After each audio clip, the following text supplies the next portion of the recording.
화엄경 이야기 제23화 유일한 법문. 선제동자의 합장 모습 법회사 벽화. 북경시 석경산구 취미산의 남쪽 기슭에 법회사가 있다. 이 사찰은 명나라 정통 연간에 건립된 것으로서 현재도 여전히 산문과 대웅보전이 보존되어 있으며 무엇보다도 대웅보전 안에 있는 7개의 커다란 벽화가 이 사찰의 가치를 더 높이고 있다. 그 벽화에는 위타천, 대자재천, 범천, 제석천, 광목천 등의 여러 천신과 귀자모신, 보현행자, 최승노인 등과 함께 선제동자가 그려져 있다. 선제동자는 대웅보전 중앙에 있는 수월관음의 왼쪽에 있다.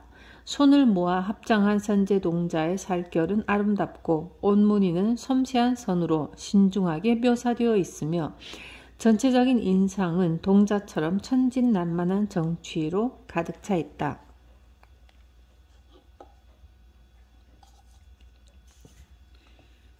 화엄경 입법 계품의 주역은 선제동자이지만 동자에게 구법 여행을 떠나도록 지시한 것은 스승인 문수보살이다.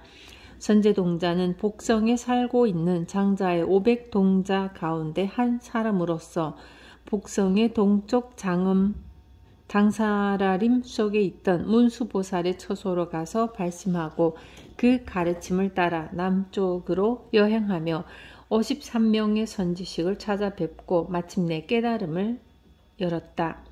이와 같이 선제동자가 두루 여행하고 수행하는 것을 그리고 그 각각에 찬탄하는 문장을 붙인 책으로 문수지남도찬이 있다. 이 문수지남도찬 대정대장경은 송나라의 불국선사 유백이 저술한 것으로서 책 머리에 중서거사 장상영이 쓴 서문이 있다. 서문에 의하면 화엄경의 깊은 뜻을 밝힌 책이 중국에 4권이 있다고 한다. 그 4권이란 이통현의 화엄경론 40권, 진관의 화엄경연의초 100권, 용수의 20만 개, 불국선사의 54찬을 말한다. 특히 문수지남도찬은 화엄경의 요체를 추하여 법계의 강목을 나누고 선지식의 모습과 선제동자의 깨달음을 상세히 서술하고 있으며 문장이 극히 간결하다고 한다. 문수지남도찬에는 각각 중앙의 오삼선지식에게 나아가 가르침을 구하는 선제동자의 모습과 선지식이 있는 국토, 궁성, 전당의 풍경이 훌륭하게 그려져 있으며 53개의 그림이 모두 각기 다른 전경이므로 그림을 보기만 해도 즐거워진다. 그리고 마지막인 제54번째 그림에는 불국선사 자신의 깨달은 모습이 그려져 있다. 참고로 이 문수지남도찬을 쓴 유백은 북송 말기의 사람으로서 운문종 법은법수의 제자가 되어 변경의 법은사에 머물렀는데 그가 죽자 시호를 불국선사라 하였다. 북송의 건중전국 원년 8월에 건중전국속 등록 30권을 찬술하여 황제가 친필한 소문을 받았으며 이 책은 대장경에 편입되었다. 마음의 병을 없애다. 입법 계품은 제15 감로정장자로부터 시작된다. 15번째로 대흥성의 감로정장자에게서의 여의 공덕보장의 법문을 배웠다. 16번째는 사자중각성의 법보주라장자에게서 큰 서원을 만족하는 법문을 얻었다. 17번째로 보문성의 보안묘 광장자에게서는 모든 중생을 환희하게 하는 법문을 얻었으며 보안묘 광장자는 모든 사람들의 병을 알고 있었다. 선남자여, 나는 일체 중생들의 병을 알 수 있으며 이 같은 여러 종류의 모든 병을 다 알고 그 증세를 따라 모두 치료할 수 있느니라. 모든 사람들의 병을 알 수 있기 때문에 그 병을 치료하는 일도 가능하다. 요마경의 문질품에서는 병이란 왜 생기는가? 라는 질문에 대해 다음과 같이 설명하고 있다. 사대가 화합하기 때문에 거짓으로 이름지어 몸이라 한다. 사대에는 주인이 없으며 몸 또한 나가 없다. 또한 이 병이 생기는 원인은 모두 나에 집착하기 때문이다. 우리의 몸은 지수화풍의 사대가 합하여 생긴 것으로서 신체는 인연에 의해 성립되는 것에 지나지 않는다. 여기에서 말하고 있는 병이란 마음의 병이며 화엄경에서도 그것은 마찬가지이다.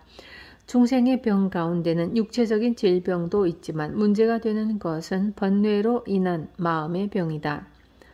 입법 계품에서는 탐욕이 많은 사람에게는 부정관을 가르치고 성냄이 많은 사람에게는 자심관을 가르치며 어리석음이 많은 사람에게는 법상관을 가르치네라고 설하여 탐욕과 성냄과 어리석음이라는 세 가지의 도계병에 걸린 사람에게 각각 부정관, 자심관, 법상관을 가르친다고 설명하고 있다. 먼저 탐욕이 많은 사람에게 부정관을 가르친다. 육체의 구멍이나 입에서는 더러운 것이 나오고 죽으면 구더기가 끓게 되므로 인간의 육체는 깨끗한 것이 아니다. 그것을 알면 탐욕의 마음도 사라지는 것이다. 성내는 사람에게는 자심관을 가르친다. 자비로운 마음이 귀중하고 고마운 것임을 알면 성내는 마음은 가라앉는다. 법구경에 다음과 같은 이야기가 있다. 노여움을 버리고 교만을 떠나며 일체의 속박을 초월하라. 정신과 물질에 집착하지 않는 무소유의 사람에게는 모든 괴로움이 따르지 않네. 노여움과 교만한 마음과 일체의 번뇌를 버리라고 설하고 있다. 마음에도 육체에도 집착하지 않는 사람에게는 모든 괴로움이 없어진다고 한다. 보통 사람은 살아있는 한 마음과 육체에 집착하지 않을 수 없지만 수양을 하면 조금씩 노여움과 교만한 마음을 억제할 수 있다. 노여움이 육체를 망친다는 것은 새삼스레 말하지 않아도 알고 있는 일이다. 어리석은 사람에게는 법상관을 가르친다고 한다. 법상관이란 법의 모습을 바르게 관찰하는 것을 말하는데 법이란 사물이므로 모든 사물의 진실한 모습을 살피는 것이다. 사물의 진실한 모습은 언제나 변화하여 일정한 모양이 없으므로 이러한 사실을 깨달으면 어리석은 마음도 없어진다. 잠깐 일에 대해 아무리 어리석음을 한탄해 보았자 과거는 다시 돌아오지 않으므로 어찌할 도리가 없고 미래는 아직 발생하지 않았으므로 명확하지 않으며 현재도 또한 시시각각으로 지나가고 있다. 특히 과거의 일에 대하여 어리석음을 한탄하여도 어찌할 수 없는 것이다.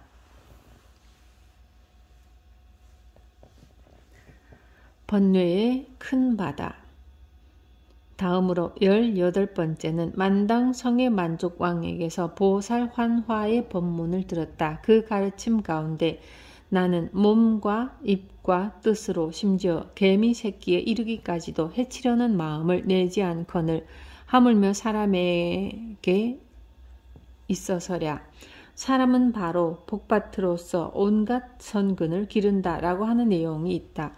자신의 육체와 마음과 말로써 아무리 작은 개미라 할지라도 결코 해치려는 마음을 가져서는 안 된다는 것이다. 여기서 생명을 갖고 사는 모든 것을 해치지 않은 사상을 엿볼 수 있다. 사람은 복받침으로 특히 사람에게 해치려는 마음을 먹어서는 안 된다. 사람은 곧 온갖 공덕을 낳는 모태이기 때문이다.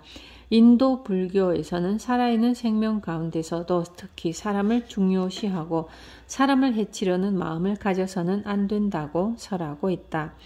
다음에 19번째로 선광성의 대광왕에게서 보살의 대자당행 삼매의 법문을 들었다. 보살의 대자당행 삼매란 어떠한 것일까?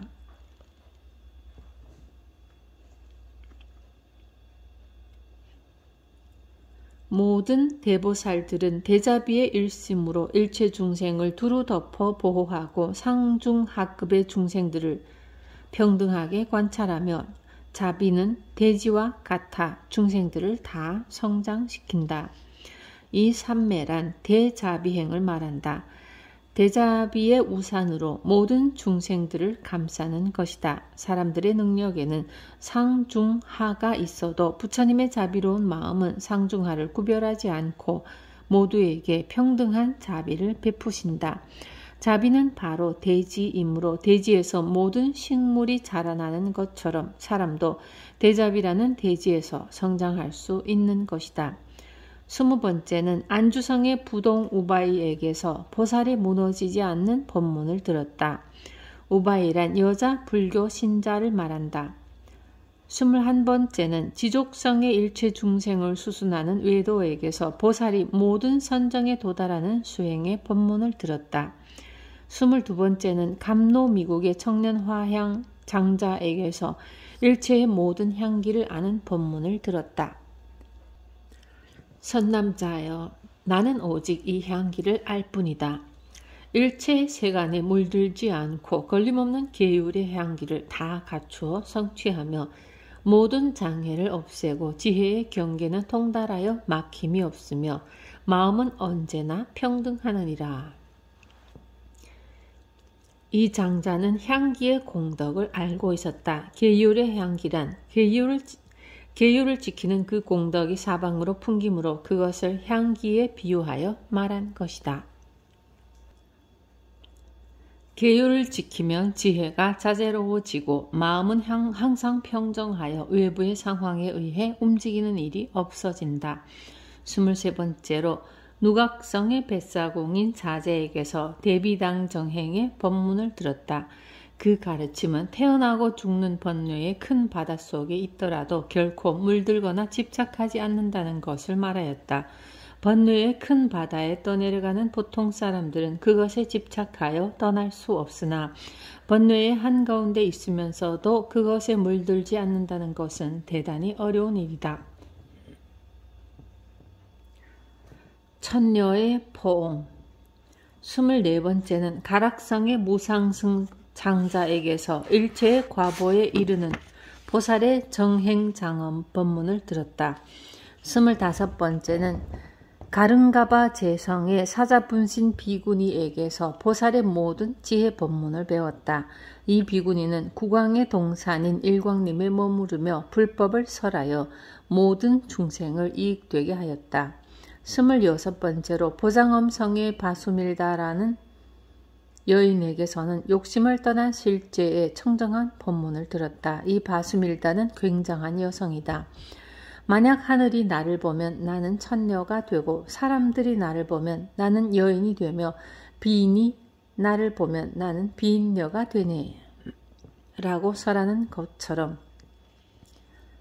이 여성은 보는 사람에 따라 모습을 자제롭게 변화시킬 수 있었다.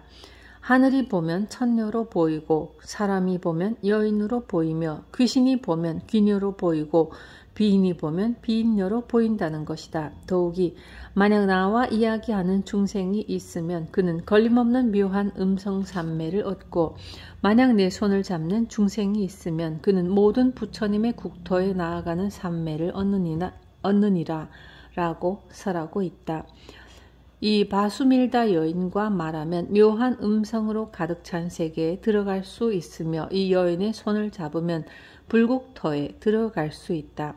또한 경전에서는 이 여성과 함께 거처하는 것, 이 여성의 눈을 보는 것, 이 여성의 찡그린 얼굴을 보는 것, 이 여성과 포옹하는 것, 이 여성과 입맞춤함으로써 훌륭한 삼매의 세계와 자기를 잇는 세계에 들어갈 수 있다고 설한다.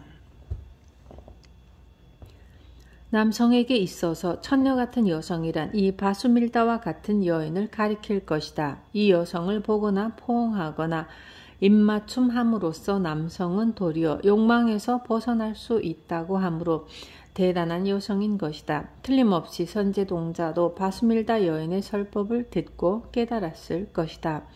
인도 불교에는 이와 같은 애욕의 정화가 설해져 있지만 중국 불교에서는 눈으로 여인을 보지 말라는 것이 수행 중에서도 중요한 항목이다. 이것에서 유교 윤리를 표면에 내세우는 중국인들의 의식 상태를 엿볼 수 있다. 이 바수밀다 여인은 어떤 여성일까? 경전에서는 다음과 같이 묘사하고 있다.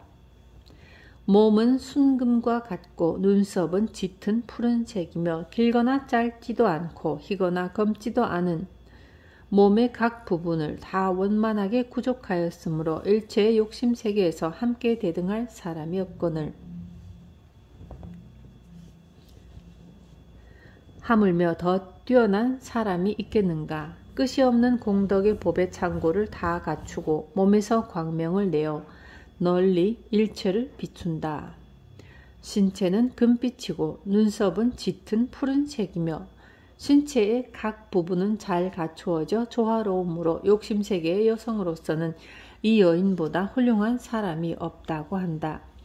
신체에서 광명을 바라며 이 광명을 받는 사람은 커다란 환희에 가득 차게 되고 비참한 번뇌의 불꽃이 모두 없어진다고 설한 것이다. 바수밀다는 바로 천인이 내려온 것이라고 할 수 있는 여성이다.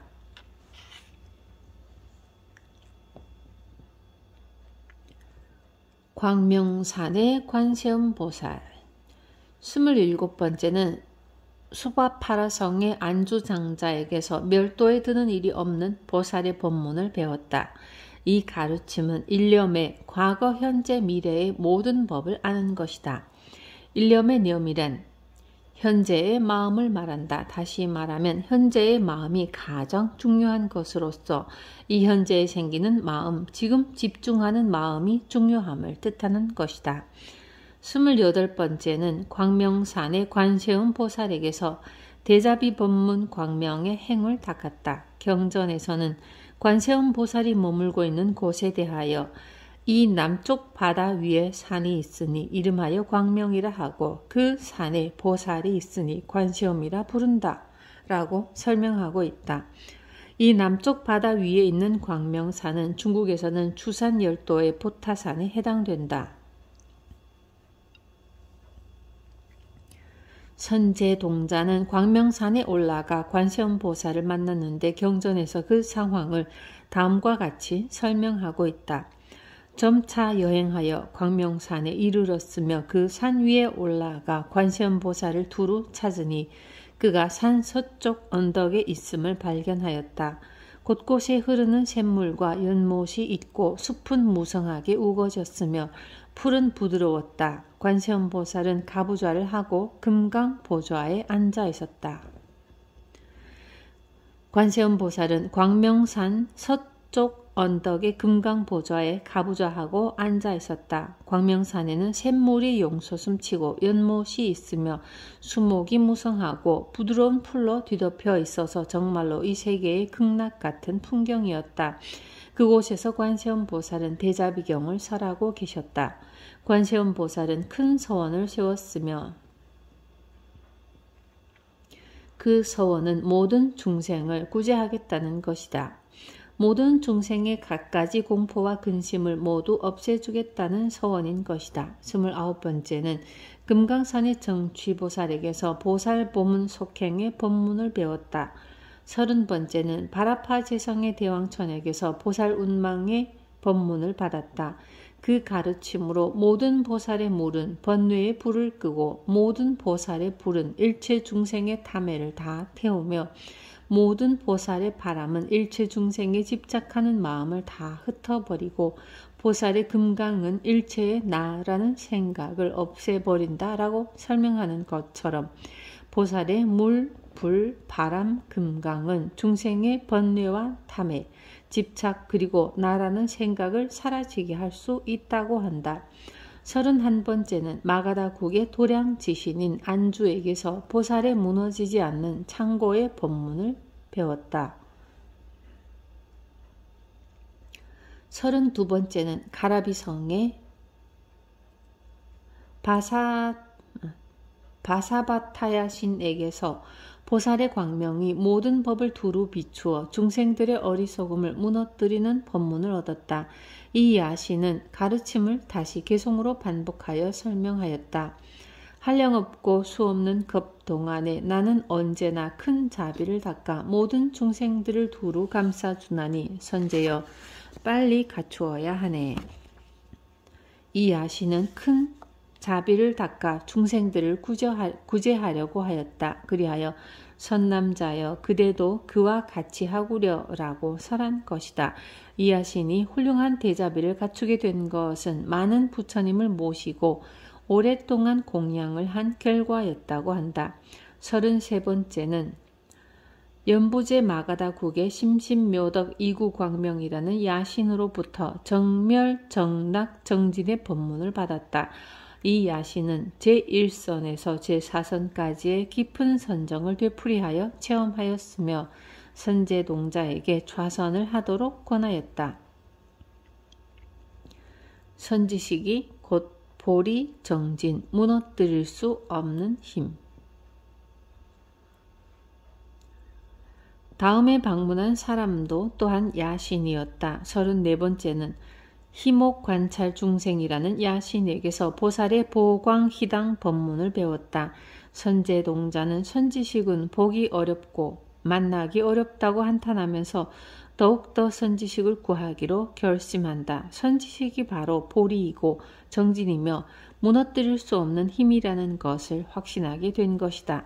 걸핏하면 좌절하거나 게으름을 피우기 때문에 자기 혼자 수행하여 도를 구하기는 어렵다. 그러나 선지식을 만나거나 선지식을 보면 용맹심이 솟아나 마음과 기력이 하나가 되어 수행하고자 하는 마음이 생기는 것이다. 서너 명의 선지식을 방문하여 가르침을 구하게 되자 선제동자는 새삼스레 더욱더 선지식을 방문하여 가르침을 받을 결의를 새롭게 한 것이었다. 희목처는 집착이 없어 모든 허망함을 없애버리고 세간의 즐거움에 집착하는 중생들을 위해 부처님의 법력을 나타내 보이네. 이 야신은 전혀 집착하지 않지만 우리 중생들은 세상의 갖가지 일에 집착하고 애착하여 그 망상을 없앨 수 없다. 그러나 부처님은 그 중생들을 불쌍히 여기고 법의 힘으로 가르침을 연설하여 중생들의 집착을 소멸시켜 주는 것이다. 선제동자는 희목천같이 집착하지 않는 사람이 되겠다고 맹세하였다. 다음에도 마가다국의 같은 법회에 있었다. 35번째는 묘덕 구호 중생이라는 야신에게서 보살이 중생들을 교화하는 법문을 깨달았다. 선제동자는 이 야신에게 가서 보살의 더러움을 떠나 원만한 삼매를 얻을 수 있었다. 선제는 합장하고 머물러 잘 관찰하여 만족하지 않음이 없었으며 한량없는 실력을 보고 그 마음은 크게 환희하였다. 선제동자는 이 야신 곁에서 합장한 채 물끄러미 야신의 모습을 바라보고 있었다. 그러는 사이 야신에게서 나오는 신비한 힘을 보고 환희하여 마음이 떨렸던 것이다. 법회사의 벽화에 있는 선제동자도 문수도찬에 그려진 선제동자도 이 경전의 구절처럼 합장하고 마음이 환희로 충만한 모습을 하고 있다. 36번째로 선제동자는 거듭 이 연부제의 마가다국 도량에 있는 적정음이라는 야신에게서 한량없는 환희장엄의 법문을 받았다. 야신은 중생들 속에서 화내는 사람에게 인내를, 게으른 사람에게는 정진을, 마음이 산란한 사람에게는 선정을, 어리석은 사람에게는 지혜를 가르쳐 각각 그 사람에게 적합한 육바라밀 가운데 하나를 설명해 주었다. 야신은 이 법문을 허공, 상서로운 구름, 밝게 비치는 해, 만월 등에 비유하였다. 선제동자가 적정음 야신에게 무엇을 수행하여 이 법문을 얻은 것인지 묻자 야신은 10가지 바라밀을 닦으면 얻을 수 있다고 대답하였다. 적정음 야신은 다른 야신들처럼 이런 수승한 법문을 체득하기까지 오랜 시간이 걸렸으며 그동안에 많은 부처님을 공양하였는데 여기에서 최후의 노사나 부처님을 공양하고 있는 것이 공통적인 특징이다. 어떠한 가르침을 체득한다는 것은 결코 쉬운 일이 아니다. 오랜 세월 수행하지 않으면 하나의 가르침조차 체득하지 못할 것이다. 지금까지 36명의 선지식에게서 가르침을 받아왔는데 어느 선지식이나 선제동자에게 선남자여 나는 다만 이 법문을 알고 있을 뿐이니 라고 말하며 자신이 체득한 어려운 이름이 붙은 법문을 가르쳐 주었으므로 선제동자는 그 사람이 전 생애를 걸쳐 습득한 가르침을 받아 그것을 자신의 것으로 삼았다. 인간이 전 생애에 걸쳐서 뛰어난 가르침을 단지 하나라도 체득한다면 좋은 일이다. 또한 사고방식을 바꾸면 어떠한 인생을 걷든지 그 사람됨에 따라 무엇인가 하나쯤은 틀림없이 습득할 수 있을 것이다. 가르침이라고 말할 수 있을 만큼 고급이 아니어도 좋다. 진지하게 인생을 살아나가면 오직 하나, 다른 사람들과는 바꿀 수 없는 무엇인가를 체득할 수 있을 것이다. 선제동자는 그처럼 존귀한 피눈물로 얻은 가르침을 53명의 선지식에게서 받았던 것이다.